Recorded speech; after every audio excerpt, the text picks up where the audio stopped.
30 feet. I hear we have 30 feet of intestines each to help out with whatever intestines do.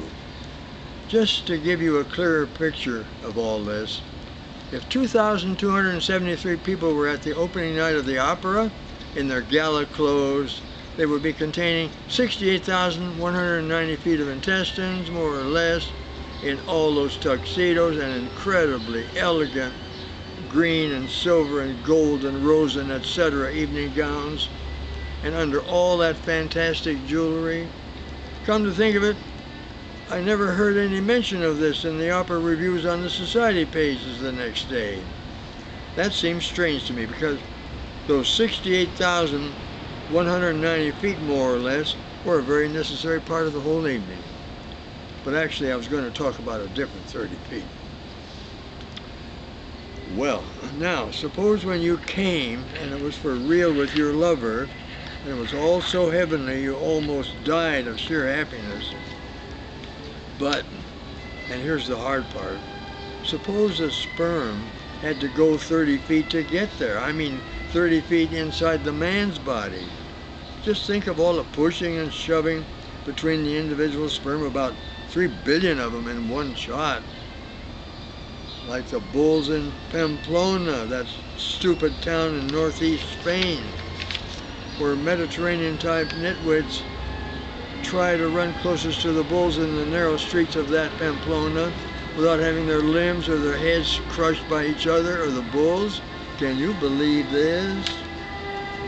Can you imagine how undignified this scene would be for 3 billion sperm or so trying to get to the fallopian tubes in the woman's body, first through 30 feet of tubes in his and then 30 feet in hers, the incredible struggle to swim up the female passages, and then gasping half to death, a dozen or so of the hornier sperm would finally be tapping with their knuckles on the side of the egg, up there in the dark somewhere where you couldn't see a thing.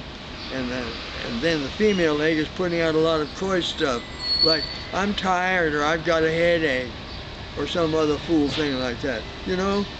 And after what they've been through, that unbelievable carnage back there, that incredible holocaust of just under 3 billion sperm, all worn out in those passages, where you can't see anything either, and you don't even know which body you're in, and those incredible hotshots up in front, made it, and the egg is trying to tell him she's got a headache? Like, wow, you know what I mean?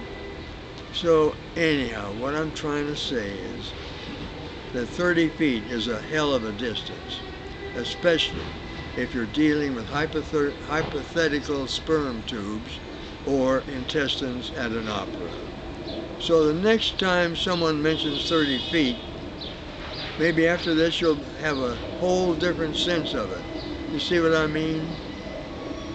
Without having to fool around with 30-foot seminal tubes, which means maybe for at least these occasions, it's not too bad an idea to have the source of the sperm pretty close to the faucet, even though it's kind of a ridiculous setup the rest of the time. Did you follow me on all this? December 1989.